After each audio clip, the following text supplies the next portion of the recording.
Bhagavad Gita is, we all know Bhagavad Gita is our book.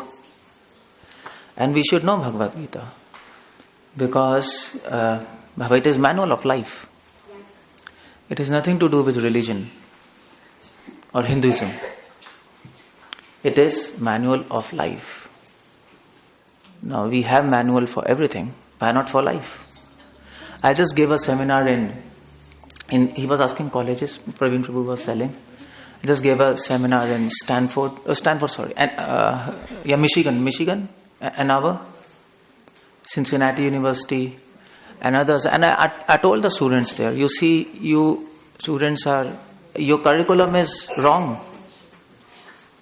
Because you have chemistry, biology, maths, physics, you have technology, but you don't have a manual for your life. Which subject is teaching you how to live? Tell me. Nobody could say anything. There's no subject, no? How to talk, how to walk, how to behave. All these things we have to learn before engineer, doctor. We are humans, no? So Bhagavad Gita teaches you how to live your life. Simple. That's Bhagavad Gita. So how does it teach us how to live life? I'll just give you some preamble, some summary of that. That's all. So that's why I told you, sit and hear. It's important. It is. So I'm just going to tell you how Bhagavad Gita is manual of life. Now, how many chapters Bhagavad Gita has? How many chapters? 18 chapters and 700 verses, no? How many of you read Bhagavad Gita? Devotees living. How many have you read Bhagavad Gita? Devotees, okay, fine. Other people who are new, how many have you read Bhagavad Gita here? How many of you have not read Bhagavad Gita? Come on, that's not possible. Either you have read or not read. How many of you have read Bhagavad Gita? Okay, everybody. Whoever has read, even devotees, I have read. Okay, and not read Bhagavad Gita? Okay, good. Okay, you're up. Fine, so what's there in Bhagavad Gita? First of all, Bhagavad Gita is not just about do your duty. That's not Bhagavad Gita. The first chapter of Bhagavad Gita is talking about observing the armies. And there is a point in this chapter. The point in this chapter is Arjuna denies to fight and Duryodhana wants to fight. Is it? The point is Duryodhana is having his own plans. Arjuna is having his own plans. But Krishna has his own plans. Is it? That's the point. All of the three have their own plans. Duryodhana says, I want to fight. Arjuna says, I don't want to fight. Krishna says, my plan is, Arjuna, you should fight. And that's what is Bhagavad Gita all about. Bhagavad Gita is all about to understand Krishna's plan and not lead life according to our own plans. If you do, you will fail. Because your plans are limited, no? By time and space. Krishna's plans are beyond time and space. He understands what's future, what's past, what's present. He understands what is good for us. He understood good for Arjuna was to fight. Although by all calculations, Arjuna was thinking it is good for me not to fight. So that's the teaching of Bhagavad Gita. We should not lead our life according to our own plans, own desires. We should understand what is desire of Krishna and fulfill that. But to understand this point is very difficult. Because who wants to leave their plans, no? Nobody wants to leave. Is it? Nobody wants to leave their desires. It's difficult. Even if you understand, still it's difficult to leave our desires. Krishna asked Arjuna, you should kill Bhishmitama. Is it? Now I mean to say, he asks Arjuna, he could have asked any other soldier. Or maybe Yudhishthira or Bhim, but he asked Arjuna. And who is Bhishmatama for Arjuna? He's his father, almost fatherly, no? And also Guru, grandfather, he used to love him so much. Krishna told, you should shoot.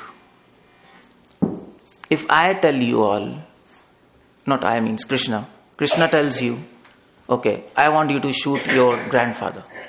Will you do? Anybody? If Krishna comes now, he tells, my desire is to shoot your grandfather. Go and shoot. Will you do? First question he'll ask, Krishna, what's the logic behind it? Why are you saying all these things? I was worshipping you nicely and suddenly you come and you talk nonsense. Is it? Absolutely. So, I'm giving the example because for Arjun was in this situation. Krishna never told Arjuna. Arjuna could never dream that he would land in some situation. And Krishna would ask him to kill Bhishma Pitama. But he did. To help us understand that we should leave our plans and understand whatever Krishna plans for us, that will be the best. How to understand its plans? Now you might question, how do I understand what Krishna wants from me? That's a question. Because as Indians, we all think, we all plan in such a way and think that Krishna has planned this for us. Is it? We are like Indians are. We're all Indians, no? Here, is it? It's a problem with Indians. Big problem. Okay, fine. Why are you doing your business? Yeah, Krishna wants that. भगवान की बहुत कृपा है कि हम business कर रहे हैं. नहीं. That's not good. You have to know what he wants.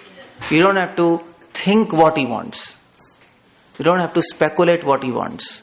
Is it? And that's what is problem with understanding of Gita. People think Krishna has said in Gita, do your duty, help others. Is it? That's common understanding. No. Take care of your family, do job. It's not bad to do all these things, but Krishna doesn't want this from you. That's the point. That is not Krishna's desire. That's not what Krishna has come to tell you. Do your job, take care of your family. That's common sense. That everybody will do. Even a tribal person in Africa, he will also take care of his family. Krishna has not told him. Even animals take care of their family. If this message was Krishna has to give, then something is wrong with Krishna, something is wrong with us. It's common sense. When I first heard this is the message, what is this? This is no knowledge. So everybody knows, no? So Krishna wants something else. You can do whatever you want in your life. He doesn't care for that. It doesn't matter. What he wants, that is Bhagavad Gita. So first chapter is, Krishna is telling, see, my plans are there, you should understand my plan. He told Arjuna, you should understand my plan now. Now how should we understand? Then he begins second chapter. What is the name of second chapter? You have read Bhagavad Gita? Good, yeah. He also knows. Contents of Gita summarized. Second chapter, Krishna gives knowledge of soul. Is it? He begins like that, no? Whatever. So, he gives knowledge of soul. Why? Because Arjuna is depressed. And it is said in scriptures, don't give instructions to depressed person. He'll not hear you. Is it? If somebody is dead and so everybody is crying in the family and you go tell, see, this is said in scriptures, Krishna is supreme, they'll say, come on, we are so sad, what are you saying now? So Krishna gave knowledge of soul first to make Arjuna peaceful. Arjuna, okay, be peaceful, You're not this body, your soul. Don't worry about who is dead, who is alive. No? See? All these things. So, to make Arjuna a little peaceful so that he can hear instructions of Krishna, he gives some preliminary knowledge of soul. Something. So Arjuna becomes peaceful. Okay, fine. That's okay. And then comes third chapter. What's the name of third chapter? Karma Yoga. Karma Yoga means, karma means action, yoga means linking. Krishna says, Arjun, my plan is that you should do actions for me. Now this is where your spiritual life begins. Now here's the point. Krishna doesn't say, you understand my plan now. Krishna says, first you work for me. Because that's third chapter, Karma Yoga. So what you should do? First you should understand his plan or work for him. No, first work for him. Because you'll not be able to understand your plan by your small intelligence. Keep on arguing. No? Is it? You can argue always. So Krishna says, you do some service to me. By that your heart becomes pure. And then you get knowledge. Then you will be able to understand. Because Krishna's plan it's beyond our conception. It's very difficult to understand his plans. Just like Lord Rama, he fought a big battle. So many people died. But then he brought Sita and then he abandoned Sita. No? Like everybody was thinking, what's happening? We did so much work to bring Sita. But at the same time now you are like abandoning Sita. Is it? And he asked Lakshman. You know Ramayana? He asked Lakshman to leave Sita. And Lakshmana was thinking, why me, Like 14 years I have served you. I have protected you. And at the end you are asking me. He could have asked Bharat. He could have asked Shatrughan. But that is Krishna. Krishna does something which you can never imagine. That's one quality of Krishna. His quality is he's Gambhir. He will do such thing. He will do that thing which you will never want in your life. He knows how to mold us. He knows. He's a good teacher, no? Can you just ask them? Just keep quiet. So a good teacher is strict, isn't? Is it? So similarly Krishna knows how to help us. We might think that Krishna is strict teacher, but people who read under strict teacher, they become good students. Is it? Children think mummy is bad. But mummy knows she is good, She is helping the child. When child grows up, then he thinks, oh yeah, mummy was good. She slapped me when I was child, and that was for good for me. So similarly, Krishna says, you forget first understanding me. Forget it. You will not be able to understand. By your own theology, philosophy, Prabhupada used to say, all this, your theology, theosophy, philosophy, you can't understand God. It's impossible.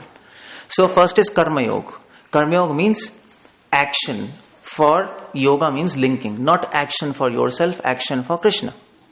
That's Karma Yoga. That's not your job, not your duty, but for Krishna. For example, now you are doing some action for Krishna. No, you are hearing about him. I am doing some action. I am speaking about Krishna. All these kind of services, chanting Hare Krishna, etc. So that's Karma Yoga. So when you serve Krishna nicely, then comes 4th chapter. What is that? Transcendental knowledge. Jnana Yoga. Jnana Yoga means knowledge by which you can link yourself with Krishna. When you serve him, then you get knowledge. Then your heart becomes pure. Then you read Gita. And then you will be able to understand what is Gita all about. Otherwise, so many people read Gita in India. Who has understood? Nobody. Nobody understands what's Gita.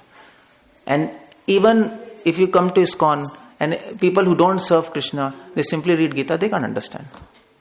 That's why always when anybody comes to devotion, we say, okay, first chant, do some service. Then they can understand. So that's 4th chapter, Jnana Yoga. So when you serve, you get knowledge. Not theoretical, but also realized knowledge. And then comes 5th chapter. What's that? Action in Krishna Consciousness. So when you get knowledge, then you do actions with knowledge. You see, there's a difference. 3rd chapter is just you're doing action. 5th chapter is action with knowledge. Now you've got knowledge. And that is better, no? Doing action without knowledge is not good. Doing action with knowledge is much better. Everybody can understand? You can understand? Back? That's okay. Okay. So that's 5th. And 6th chapter is Dhyana Yoga. Dhyana Yoga means attention. Krishna says, okay, you are serving me with knowledge, but you also have to give attention to it. Attention means, what do you mean by attention? Dhyan means attention, yoga means linking. Now you give attention. You give attention to what you are doing. In other words, Krishna says that when you are serving me with knowledge, do it with full determination. Attention means determination, is it? Focus. Yeah, focus. If you give attention to your business, okay, we say, give attention to your business, what it means? It means do your business properly and we need profit, no? Is it? If a person is doing business and there's no profit, you will tell him, give some attention, what's happening. If boy is studying, he doesn't pass, You say, give some attention. Attention is linked to results. So dhyana, Krishna says, if you're serving me with knowledge, there has to be some results. You can't just do blindly something and there's no result. You see? And the result is 7th chapter. What's that? Knowledge of absolute truth. Result is, when you serve him nicely with knowledge, you get realizations about God. Knowledge about God. That is the result of serving him. Knowledge about God means you start becoming attached to his service and to him. Not attached to your money and yourself. If that is happening by your worship, it's wrong. It's wrong. So, like I go to India, so many people call us, of course they call us. And then they tell us, Swamiji, by your mercy, we have got a lot of money. I tell them, it's not my mercy, come on. I'm coming for the first time. But that's a conception that by Krishna's mercy, by God's mercy, we have got so much money, car, whatever it is. Especially in India. India people think like that. So, but that's a wrong conception, because effect of worship should be to be attached to God and not to be attached to your assets. No, that's wrong. And if you ask me what's the real mercy of God, what's that? We should tell or not here?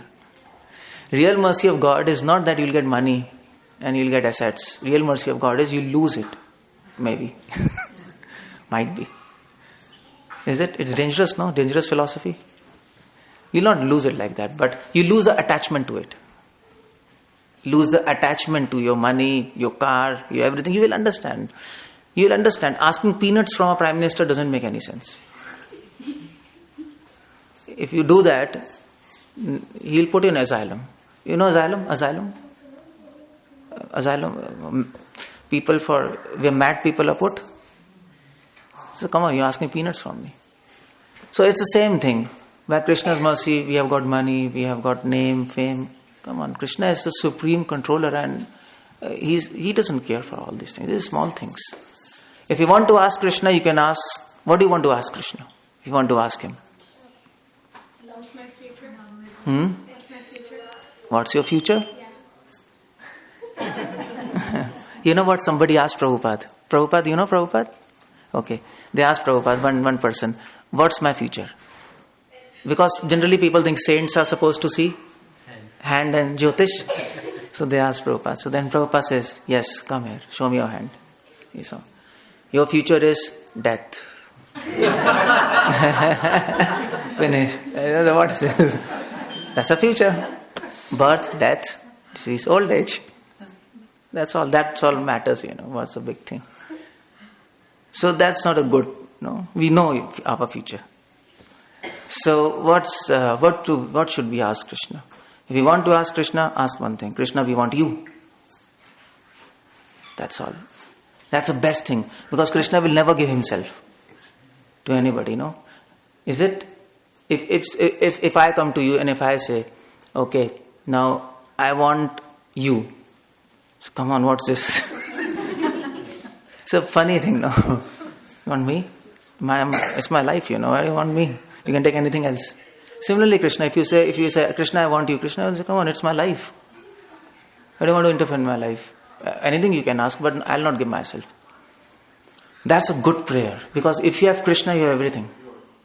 If you don't have Krishna, then whatever you have, you will lose it. Without Krishna, nothing sustains. Nothing is permanent. Everything is temporary without Krishna. Everything is useless. So that's 7th chapter. If you understand Gita, if you serve him with knowledge, with attention, with determination, the result is you become attached to Krishna. Maya Sakta Mana Partha. That's 7th chapter. When you become attached to Krishna, then you develop a desire to attain him. What's the 8th chapter? Attaining the Supreme. When you become attached to him, if you become attached to some person, you will develop a desire to attain him. Simple, no? Is it? Common sense, no? So that's the result. That is what we should be looking for when we worship Krishna. Are we become attached to Krishna? Do we have a desire to attain Him? We have to look in our heart what's happening. If you can't see your own heart, go to devotees, they will tell you. Somebody asked Prabhupada, why do we need a spiritual master? Spiritual master? Like guide? We can read ourselves. Prabhupada says, yes. Prabhupada says you need a spiritual master because books will not pull your ears. It doesn't do that. So the point is, if you read Gita yourself without any help of devotees, you will read and you will take what you want, you will leave what you want. See, that's what happens. That is why we are doing this program. The purpose of this program is to help you understand those things which you yourself can never understand. It's impossible. Everybody needs a teacher. So 8th chapter is desire to get Krishna. That's nice. What is 9th chapter? Most confidential knowledge. So here's a point. What's the name of the chapter? Most confidential. Now the point is, it is not confidential, it is most confidential. And we know it. How is it most confidential? You can imagine, this is a contradiction. This is the biggest secret in the world. And everybody knows. It's not a secret, no. Secret should be hidden. So most confidential knowledge, everybody knows. It's available in the market. How is this? It is because 9th chapter is to give you some special thing. When you get a desire to attain Krishna, 9th chapter is all about love. Love. Love is such a thing, even if you read it, you don't possess it. No? You can read about love, but you don't possess it, no? You can read about love between two lovers, but just by reading, you can't fall in love with that person. It doesn't happen like that, no? If you fall in love, that's fall in love. If you don't fall in love, you can do PhD, or you don't fall in love. Simple. So love is most confidential thing. That is 9th chapter, which comes when you have desire to attain Him. Then love comes. Then it is a gift given by God. That is why it is most confidential knowledge. It is there, but it's not accessible. You can read, but it's not accessible. You can read, but you'll not understand. You can understand, but you'll not realize. You can realize it, but if there's no mercy of Krishna, you will lose it. It doesn't stay. It doesn't stay.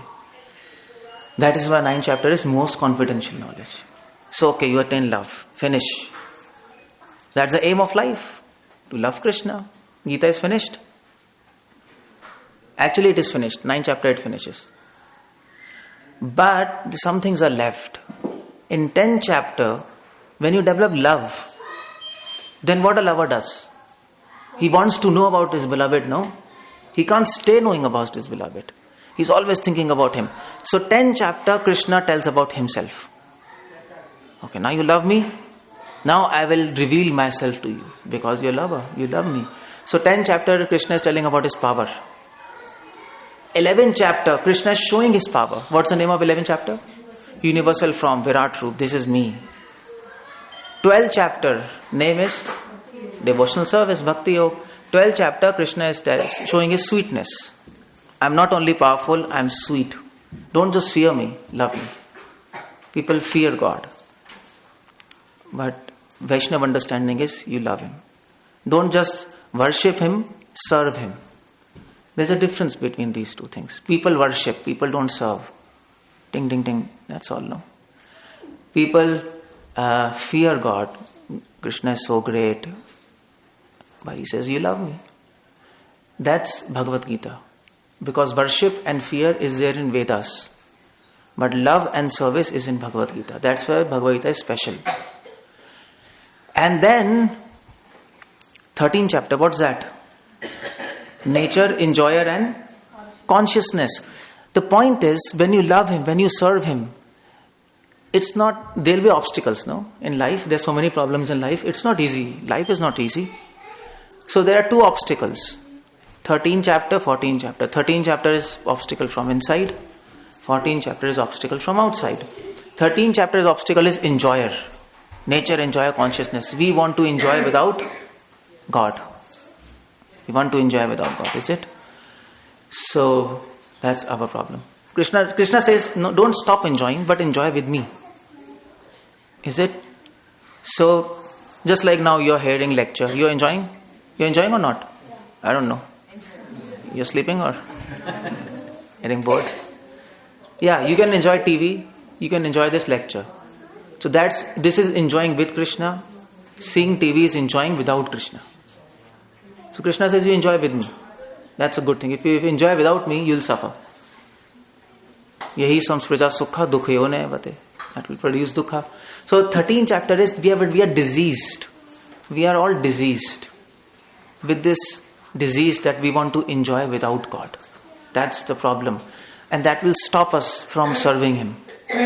Is it? It will stop us, no? Just like you might be thinking, when lecture will finish, we'll eat food. First Prabhuji spoke, then I spoke. When it will get finished? It's like... So that's... You might think it's silly. It's a small thing, but it's a very big thing. We want to leave hearing about Krishna and we want to eat food. You understanding what? This is a big thing. You know what? It is a saying, small things make big differences. You heard this? Small steps lead to a long way. Confucius said this. If you want to go 1,000 miles, take first step. Because if you don't take even first step, how will you go to 1,000 miles? So that's the point. We don't want to be with Krishna. And the second obstacle is, even if that thing is solved, second obstacle is outside. There's so many problems, no? Is it? So many children disturbing. That's a problem. But you can't stop that because children are children. That's okay. Their nature is to... Oh, they are going? They heard me or what? But you can't stop them. They're a child. The point is, these problems will be there. This is life. Life is a struggle. Struggle for existence, Darwin said. And that's what this life has become now. So, there's obstacle outside. What's the name of 14th chapter? Modes of nature. Modes of nature are outside. Passion, ignorance, they are all affecting us. Now, society is in passion, ignorance, goodness.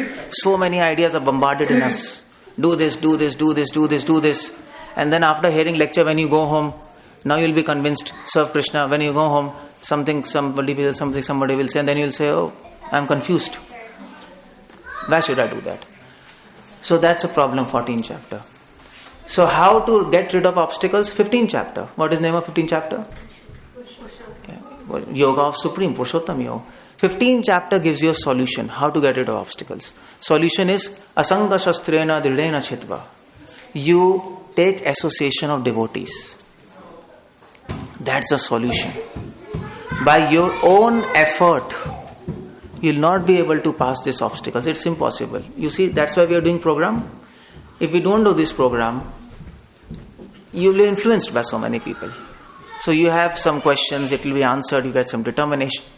That's important, 15th chapter. And what is 16th chapter? Divine. And so the point is, when you are doing devotion, when you are conquering these obstacles, when you're taking association, you should know whether you're advancing or not advancing, is it? It's important. So how to know whether we are advancing or not advancing? There are two symptoms. It's not that I am doing devotion. Okay, Prabhuji, are you advancing in Krishna consciousness? Yes. Last night I chanted, I was weeping entire night. So I'm advancing. No. Weeping is not bad, but that's not the only symptom by which you can understand you're advancing. No, because many people can weep. My grandmother used to weep. But then after weeping finishes, then she goes for shopping. And then whatever she wants to do. It's not bad to shop, but the point is, she forgets God. So, it doesn't make any sense. It's sentimental. So, weeping is not a main symptom of advancing in Krishna consciousness. The main symptom is, if you practice nicely, if you're really reading Bhagavad Gita, if God is in your life, you develop good qualities, divine qualities. and all demoniac qualities will reduce. Demoniac quality, you understand? Lust, anger, greed, enviousness, that will go down. And you get all divine qualities. Name one divine quality. Can anybody name? Patience, okay. Tell me one good quality which is there in devotees, which cannot be found in non-devotee. Yeah, you can say humbleness, but many non-devotees are humble also, no? You can see many they are. If you don't really define humbleness in a proper perspective, people are good out there, no? Is it? You meet people who are merciful, who are humble, who talk nicely. Is it? But there's one quality which they don't have, which we have. Peace. Okay, peace.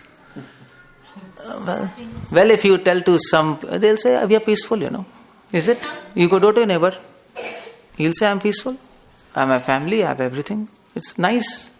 Is it? People don't agree to us. Holy name. Good quality. Not holy name. Anybody? Quiz. You might know. That's okay. Anybody else?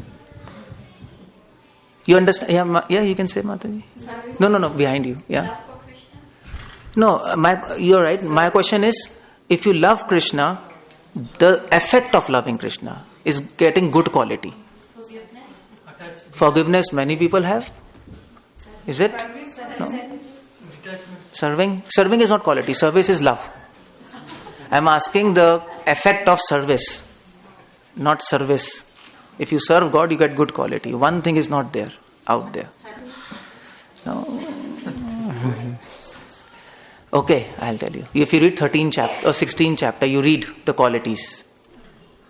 And the most important quality with devotees is self-control. They don't have a conception of sense control. What to have that quality? They don't have. Sense control. Abhyam sattva samshuddhir. Jnana yoga vyavasthiti. Sattva samshuddhir. They are self-controlled. Is it? So that comes, you understand, the purpose of life is to control yourself. Not just do what you want. That America is a disease, no? They don't have this conception of self-control. Is it? They wear jeans. And then they wear half pant. Then they wear full jeans. They'll tear all jeans. I was coming in airport. One female was coming and she has big hole here, big hole here, big hole here. Come on, what's the point here? It doesn't seem logical, no? It seems funny. So many holes. Why? You're a beggar? In India, if somebody comes, he's a beggar, no? Torn clothes. Well, here's a fashion. Why they do like that? Because there's no conception what to do, what not to do. You have to stop, not whatever you think, whatever you get, just do it. If it feels good, do it. No, that's the point. So I went to college. All these youths for the American youths. I told them, see, the point is you are leading a animalistic life because animals do like this. No, what they think they do. They don't think you should do or not do. Is it? That's animal. By reflex. You lead your life by reflex. You don't act, you react. That is philosophy. That is philosophy that's a book written by Jack Slope, Animal Intelligence. So all these ideas are in our head now. Subconsciously. That's a culture now we have got. So 16 chapter is you get good qualities. You can control yourself. Yes, that's the best quality. That is divine quality. That is why the basis of all good qualities is selflessness. The basis of all bad qualities is selfishness. Is it? What is lust? Selfishness. What is anger? Selfishness. If your selfishness is not fulfilled, you get anger. What is greed?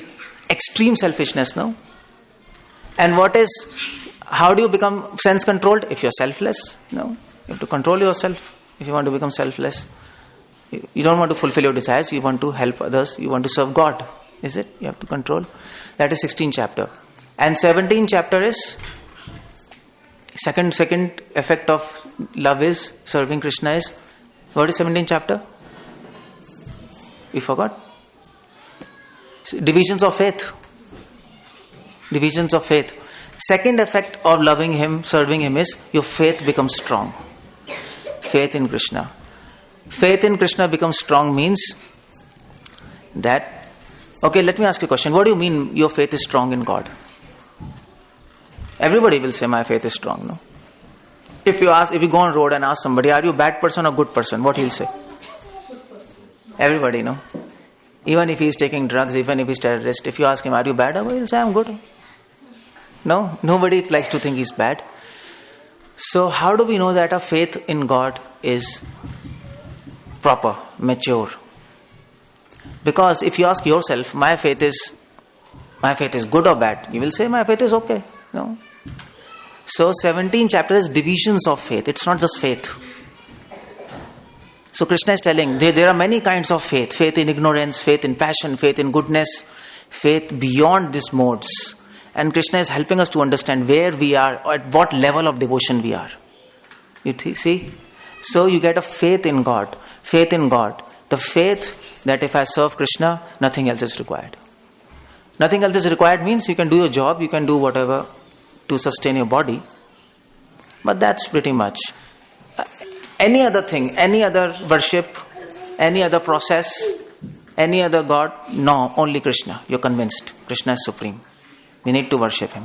If we worship Him, by His blessings, everything will become perfect. You see, if I follow His plan, everything will become perfect. That's Bhagavad Gita.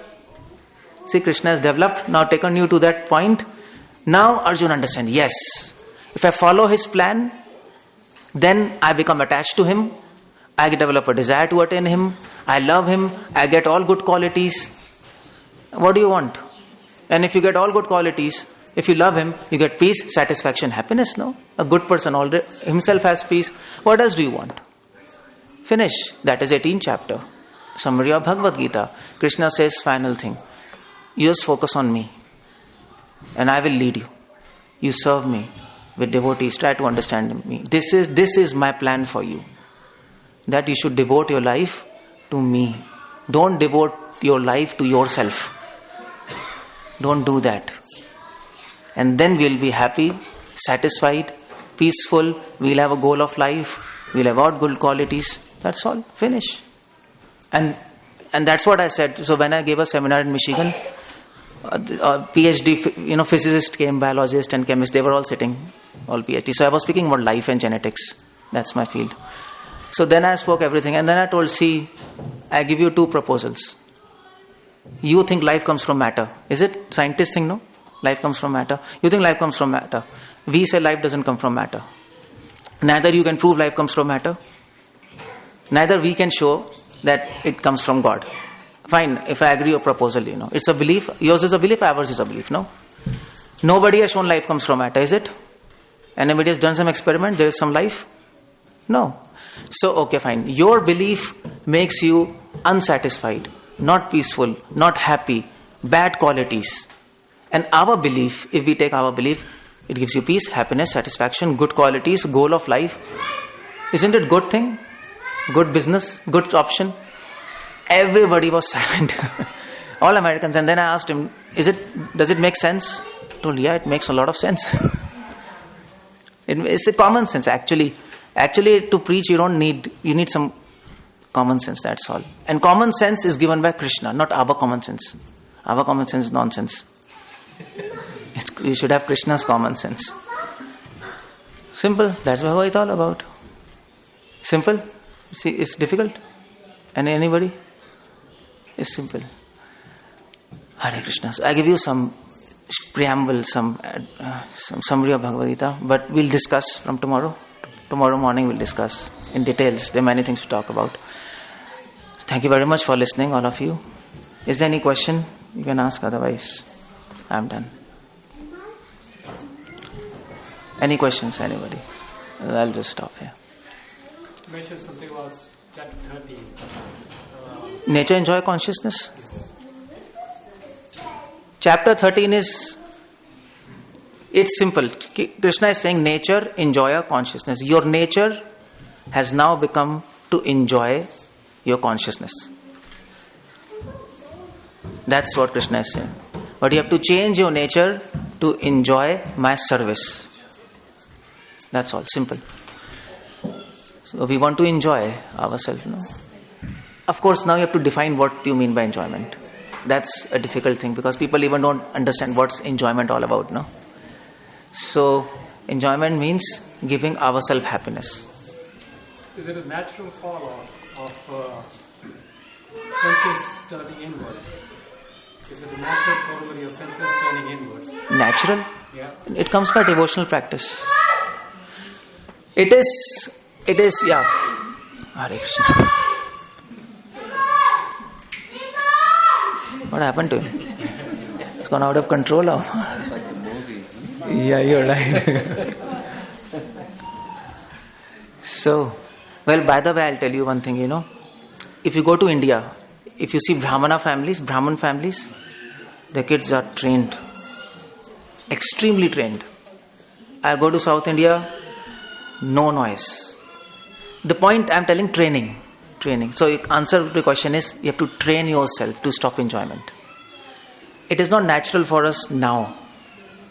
It is very unnatural for us to be with Krishna. We have become like this. Habit dies hard, no? So it's all training. We have to get trained, that's all. It doesn't come naturally now for us. It's a lot of training. That's the question. So how do you train out yourself for new people? How do you start their training? Read Bhagavad Gita. Chant Hare Krishna. This training starts. Associate with devotees. Devotees will not come to you. You have to go to devotees. You see, now we are doing a program here, but always will not do program, is it? Who is hosting the program? Where is he? He's not there. Srinivasacharya Prabhu. So Srinivasacharya Prabhu has done a program here, but always he will not do. So we have to seek knowledge. Knowledge will not come to you. But of course, now we are giving opportunity for you all. Now Krishna has taken first step. He has come to you. Now you have to take steps to go to him. That's what this training all about. I think it's a big topic, but that's okay. Okay, anybody else, or we'll stop here. Hare Krishna, thank you very much for listening to me.